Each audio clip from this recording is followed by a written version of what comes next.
Hi friends, welcome to English with Mayur. आज का जो हमारा टॉपिक है वो है प्रेजेंट इंडेफिनिट टेंस। इसमें हम समझेंगे इसका स्ट्रक्चर क्या होता है, इसके यूसेज क्या होते हैं, किस तरह से एसएससी इन यूसेज के ऊपर क्वेश्चंस फ्रेम करता है और किस तरह से इन क्वेश्चंस को हम टैकल करते हैं। तो आइए शुरू करते हैं प्रेजेंट इंडेफिनिट टेंस। इसी को हम प्रेजेंट सिंपल टेंस भी बोलते हैं। तो कोई बच्चा इसमें कन्फ्यूज मत हो जाना, ये दोनों टेंस जो होते हैं वो सेम ही होते हैं। इसका स्ट्रक्चर होता है सब्जेक्ट प्लस वर्ब की फर्स्ट फॉर्म प्लस एस या ईएस। आइए इसको डिटेल में समझते हैं। मैंने बोला सब्जेक्ट प्लस वर्ब की first form, subject plus V1 plus S या फिर subject plus V1 plus ES. अब कितने बच्चों को ये बात नहीं मालूम होती, जो हमारी V1 होती है ना वो अपनी बेस फॉर्म में हमेशा प्लूरल फॉर्म में होती है। प्लूरल फॉर्म का क्या मतलब है, ये हमेशा प्लूरल सब्जेक्ट के साथ ही यूज़ की जा सकती है। अगर मुझे इसे सिंगुलर सब्जेक्ट के साथ यूज़ करना है ना तो मुझे इसमें एस और ईएस ऐड करना होगा। आइए इसको एग्जांपल से समझते हैं। प्ले हमारी V1 है, सबको पता है, ये अपनी बेस फॉर्म में है और ये हमेशा बेस फॉर्म में प्लूरल फॉर्म में होती है। प्लूरल फॉर्म का क्या मतलब है, प्लूरल सब्जेक्ट के साथ ही यूज़ की जा सकती है। अगर मुझे इसे सिंगुलर सब्जेक्ट के साथ यूज़ करना है तो मुझे इसमें एस ऐड करना पड़ेगा। अब मैंने इसको प्लेस बना दिया, अभी भी ये मेरी V1 ही है बट अब क्या है, ये मैंने सिंगुलर वर्ब में कन्वर्ट कर दिया इसको। अब मैं इसको सिंगुलर सब्जेक्ट के साथ यूज़ कर सकता हूँ। आइए एक एग्जांपल और देखते हैं गो वर्ब का। गो मेरी V1 है, ये अपनी बेस फॉर्म में विदाउट एस और ईएस, इसलिए अपनी ये प्लूरल फॉर्म में है। प्लूरल फॉर्म का क्या मतलब है, ये प्लूरल सब्जेक्ट के साथ ही यूज़ की जा सकती है। अगर मुझे इसे सिंगुलर सब्जेक्ट के साथ यूज़ करना है ना तो मुझे इसमें ईएस ऐड करना पड़ेगा। अभी भी मेरी क्या है, V1 ही है बट अब मैंने इसको सिंगुलर वर्ब में कन्वर्ट कर दिया। मतलब अब मैं इसको सिंगुलर सब्जेक्ट के साथ यूज़ कर सकता हूँ। आइए इसको एग्जांपल से समझते हैं और डिटेल में। मैंने बोला he goes to school every day. ठीक है, ही क्या है, मेरा सिंगुलर सब्जेक्ट है, एक इंसान की बात हो रही है तो ये क्या हुआ मेरा सिंगुलर सब्जेक्ट। और सिंगुलर सब्जेक्ट को क्या चाहिए होता है, सिंगुलर वर्ब चाहिए होती है। ये क्या है मेरी V1 प्लस ईएस, मतलब ये मेरी सिंगुलर वर्ब है। सिंगुलर सब्जेक्ट के साथ मेरी सिंगुलर वर्ब आ गई और ये मेरा अपना वर्ब का ऑब्जेक्ट हो गया। ठीक है, अगर मुझे गो वर्ब को ही प्लूरल सब्जेक्ट के साथ यूज करना हो तो आइए देखिए मैं कैसे करूँगा। मैंने बोला they go to school every day. ठीक है, दे क्या है, मेरा प्लूरल सब्जेक्ट है, मोर देन वन की बात हो रही है। अगर एक से ज़्यादा की बात हो रही होगी तो सब्जेक्ट अपने आप में प्लूरल हो जाएगा। एक से ज़्यादा की बात हो रही है, मोर देन वन है तो सब्जेक्ट अपने आप में प्लूरल हो गया। गो क्या है मेरी V1, अपनी बेस फॉर्म में है, ये प्लूरल फॉर्म में है, ये मेरी प्लूरल वर्ब है तो प्लूरल सब्जेक्ट के साथ मेरी प्लूरल वर्ब आई और ये मेरा वर्ब का ऑब्जेक्ट हो गया। ठीक है, आइए इसका तीसरा स्ट्रक्चर समझते हैं, subject plus V1 plus S. इसको एक एग्जांपल से समझते हैं। मैंने बोला he plays cricket every day. ठीक है, अगेन मेरा ही क्या है, सिंगुलर सब्जेक्ट है, एक इंसान की बात हो रही है। ठीक है, ये क्या है मेरा V1 प्लस एस, मेरी सिंगुलर वर्ब है। सिंगुलर सब्जेक्ट के साथ सिंगुलर वर्ब आई और ये मेरा वर्ब का ऑब्जेक्ट। ठीक है, तो इसीलिए प्रेजेंट इंडेफिनिट टेंस के केस में क्या होता है, टेंस एक होता है और स्ट्रक्चर तीन बनते हैं, subject plus V1, subject plus V1 plus S, subject plus V1 plus ES. अब आप बोलोगे सर ये बात तो समझ में आ गई कि टेंस एक है, स्ट्रक्चर तीन है, बट हमें कैसे पता लगेगा कि कहाँ पे हमारे को एस लगाना है वर्ब को सिंगुलर बनाने के लिए और कहाँ पे हमारे को ईएस लगाना है वर्ब को सिंगुलर बनाने के लिए। तो आइए इसको डिटेल में समझते हैं। उससे पहले हम ये समझते हैं कि हमारे सिंगुलर सब्जेक्ट कौन से होते हैं और हमारे प्लूरल सब्जेक्ट कौन से होते हैं। मैंने क्या बोला, सिंगुलर सब्जेक्ट के साथ हमेशा सिंगुलर वर्ब आती है। सिंगुलर सब्जेक्ट क्या होते हैं हमारे, सिंगल वन। ठीक है, वो होते हैं हमारे ही शी इट नेम। और प्लूरल सब्जेक्ट क्या होते हैं हमारे, प्लूरल का मतलब क्या है, मोर देन वन। वो हमारे प्लूरल सब्जेक्ट होते हैं, वो होता है आई वी यू दे। आई के केस में हमारा एक्सेप्शन होती है, उसको हम बाद में डिस्कस करेंगे, अभी हम पहले अपना कंसेप्ट समझते हैं। तो मैंने बोला प्लूरल सब्जेक्ट के साथ हमारी प्लूरल वर्ब आती है। अब प्लूरल वर्ब क्या होती है हमारी, बेस फॉर्म में V1 होती है, इसके साथ हमें ना तो एस लगाना होता ना ES लगाना होता, ये बेस फॉर्म में ही हमारी प्लूरल फॉर्म में होती है, जैसे वर्क, प्ले, वॉक, टॉक, गो। ठीक है, अगर इन्हीं वर्ब्स को मुझे सिंगुलर सब्जेक्ट के साथ यूज करना हो ना तो मुझे इनमें एस या ES लगाना पड़ेगा। जैसे मैंने वर्क के साथ एस लगा के वर्क को सिंगुलर बना दिया, प्ले के साथ एस लगा के प्ले को सिंगुलर बना दिया, वॉक के साथ एस लगा के मैंने वॉक्स को सिंगुलर बना दिया। इसी तरह से मैंने गो के साथ ES लगा के गोस बनाया और उसको सिंगुलर बना दिया। तो आइए अब समझते हैं कि किन वर्ब के साथ हम एस लगाते हैं और किन वर्ब के साथ हम ES लगाते हैं उनको सिंगुलर बनाने के लिए। बट उससे पहले कंसेप्ट समझते हैं। मैंने बोला Rahul works in a bank. ठीक है, राहुल क्या है मेरा, सिंगुलर सब्जेक्ट है। अभी मैंने बताया जो नेम होते हैं हमारे सिंगुलर सब्जेक्ट होते हैं। वर्क्स क्या है मेरा, V1 plus S, singular verb है मेरी। और ये क्या है मेरा, वर्ब का ऑब्जेक्ट। क्या बोला मैंने, वर्ब का ऑब्जेक्ट। कितने बार ये बच्चों को बात नहीं पता होती कि जो सब्जेक्ट है ना ये वर्ब का है और ये ऑब्जेक्ट भी वर्ब का है। सेंटेंस का अपना सब्जेक्ट और ऑब्जेक्ट कुछ नहीं होता। तो अगर आप इतने बेसिक से पढ़ रहे हो तो आपको ये बात भी क्लियर होनी चाहिए ताकि आपके बेसिक फंडामेंटल्स जो हैं वो क्लियर हो जाए। आइए अब समझते हैं किन वर्ब के साथ हम सिंगुलर लगाते हैं और किन वर्ब के साथ हम एस लगाते हैं उन्हें सिंगुलर बनाने के लिए, और किन वर्ब के साथ हम ES लगाते हैं उन्हें सिंगुलर बनाने के लिए। तो जितनी भी वर्ब्स हमारी वाई के साथ एंड होती हैं, अगर उनसे पहले कोई भी वोवल लिखा हुआ है A-E-I-O-U, तो उनके साथ हम एस लगा देते हैं उनके एंड में और उन वर्ब को हम सिंगुलर वर्ब बना देते हैं। मतलब उन वर्ब को हम सिंगुलर सब्जेक्ट के साथ यूज कर सकते हैं। वैसे तो 90% वर्ब क्या होती हैं, उनके साथ एस लगाओ और वो सिंगुलर बन जाती हैं। बट वाई का केस स्पेशल है, बिकॉज अगर वाई से पहले कोई वोवल ना लिखा होकर कोई भी कॉन्सोनेंट लिखा हो, A-E-I-O-U की जगह कोई और लेटर लिखा हो, तो उस केस में क्या करते हैं हम वहाँ से वाई को रिमूव करते हैं और IES को ऐड कर देते हैं वहाँ पे।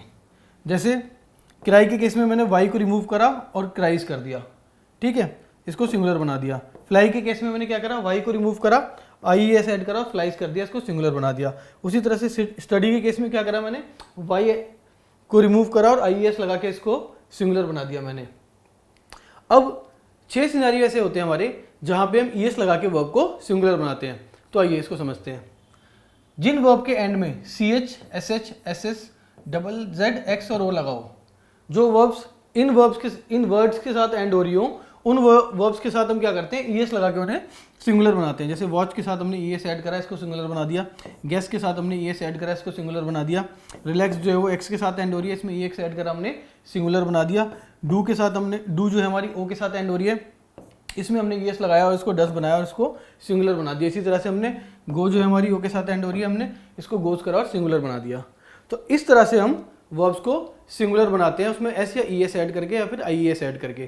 तो अभी तक हमने क्या पढ़ा, प्रेजेंट इंडेफिनिट टेंस क्या होता है, उसका स्ट्रक्चर क्या होता है, सिंगुलर सब्जेक्ट कौन से होते हैं हमारे, प्लूरल सब्जेक्ट कौन से होते हैं हमारे, वर्ब को हम सिंगुलर कैसे बनाते हैं, किन वर्ब्स के साथ हम S लगाते हैं और किन वर्ब के साथ ES लगाते हैं उन्हें सिंगुलर बनाने के लिए। आइए अब इसका SSC स्पेसिफिक यूज पढ़ते हैं। तो सबसे पहला बेसिक यूज जो होता है हमारा प्रेजेंट इंडेफिनिट टेंस का, वो ये होता है कि जितनी भी हमारी प्रेजेंट की हैबिट्स होती हैं या फिर रिपीटिंग एक्शन ऑफ प्रेजेंट्स होते हैं ना हमारे, वो प्रेजेंट इंडेफिनिट टेंस में बनते हैं। इसका मतलब आपके लिए क्या है कि आपको चेक करना है सब्जेक्ट के सेंटेंस के अंदर सब्जेक्ट के साथ वर्ब की फर्स्ट फॉर्म लिखी हुई है या नहीं लिखी हुई है।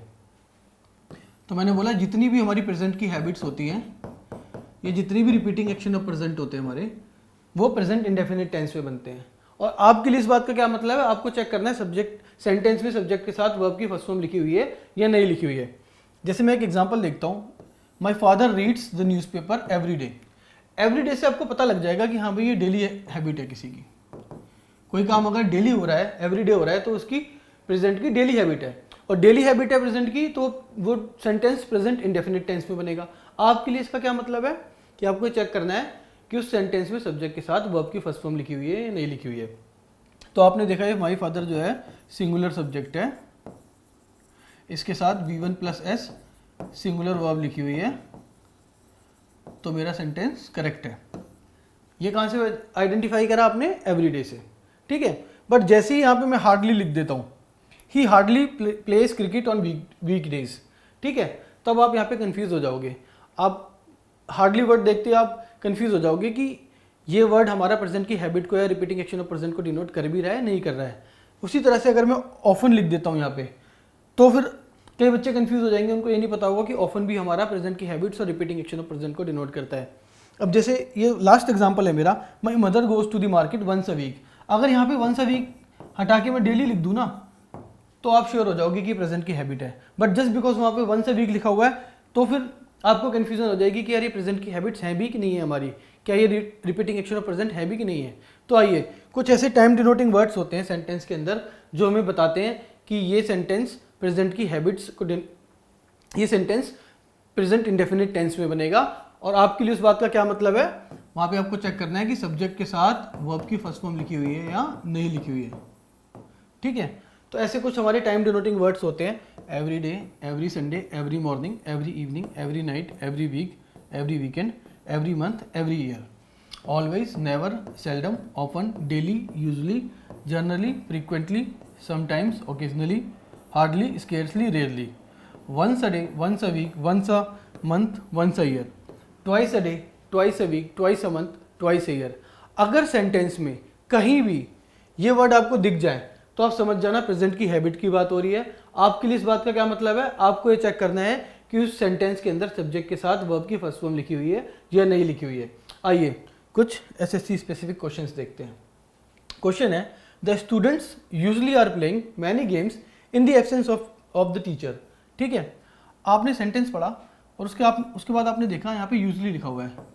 ये वर्ड आपकी प्रेजेंट की हैबिट को डिनोट करता है या फिर रिपीटिंग एक्शन ऑफ प्रेजेंट को डिनोट करता है। आपके लिए इसका क्या मतलब है कि ये जो सेंटेंस है वो प्रेजेंट इंडेफिनिट टेंस में बनेगा। मीनिंग आपको चेक करना है कि सब्जेक्ट के साथ वर्ब की फर्स्ट फॉर्म लिखी हुई है या नहीं लिखी हुई है सेंटेंस के अंदर। अब आपने देखा आर प्लेइंग लिखा हुआ है यहाँ पे, ये तो कॉन्टिन्यूस टेंस बना हुआ है, होना क्या चाहिए सब्जेक्ट के साथ वर्ब की फर्स्ट फॉर्म। अब जो V1 है मेरी, वो सिंगुलर होगी या प्लूरल होगी, वो डिसाइड करेगा आपका सब्जेक्ट। द स्टूडेंट्स है, ये आपका प्लूरल सब्जेक्ट है, स्टूडेंट्स की बात हो रही है, एक से ज़्यादा की बात हो रही है, तो जो वर्ब की फर्स्ट फॉर्म आएगी वो भी अपनी प्लूरल फॉर्म में आएगी, प्ले, जो कि बेस फॉर्म में और अपनी V1 फॉर्म अपनी प्लूरल फॉर्म में होती है। तो प्लूरल सब्जेक्ट के साथ आपका प्लूरल वर्ब आ गई। तो एरर कौन से पार्ट में था, बी पार्ट में। The student usually play many games in the absence of the teacher. तो इस तरह से हमारे को टाइम डिनोटिंग वर्ड्स को आइडेंटिफाई करना होता है, जिनसे हमें पता लगता है कि हाँ भाई सेंटेंस हमारा प्रेजेंट इंडेफिनिट टेंस में बनेगा या ये वर्ड जो है हमारा प्रेजेंट की हैबिट को रिप्रेजेंट कर रहा है। और इन दोनों बातों से आपका क्या मतलब है कि आपको चेक करना है सेंटेंस में सब्जेक्ट के साथ वर्ब की फर्स्ट फॉर्म लिखी हुई है या नहीं लिखी हुई है। आइए नेक्स्ट क्वेश्चन देखते हैं। They are rarely going to the bank for cash withdrawals और चेक सबमिशंस। अब ये इतना प्यारा क्वेश्चन है ना, इस क्वेश्चन की अगर आप हिंदी बनाओगे ना तो आपको कोई भी एरर नहीं दिखेगा इस क्वेश्चन के अंदर। बट जैसे ही आपकी नज़र पड़ेगी ना रेयरली पर, आप बोलोगे यार ये तो प्रेजेंट की हैबिट को डिनोट करता है वर्ड, या फिर रिपीटिंग एक्शन ऑफ प्रेजेंट को रिप्रेजेंट करता है। और इसका मतलब आपके लिए क्या है कि ये जो सेंटेंस है वो प्रेजेंट इंडेफिनिट टेंस में बनेगा। मीनिंग आपको चेक करना है कि सब्जेक्ट के साथ वर्ब की फर्स्ट फॉर्म लिखी हुई है या नहीं लिखी हुई है सेंटेंस के अंदर।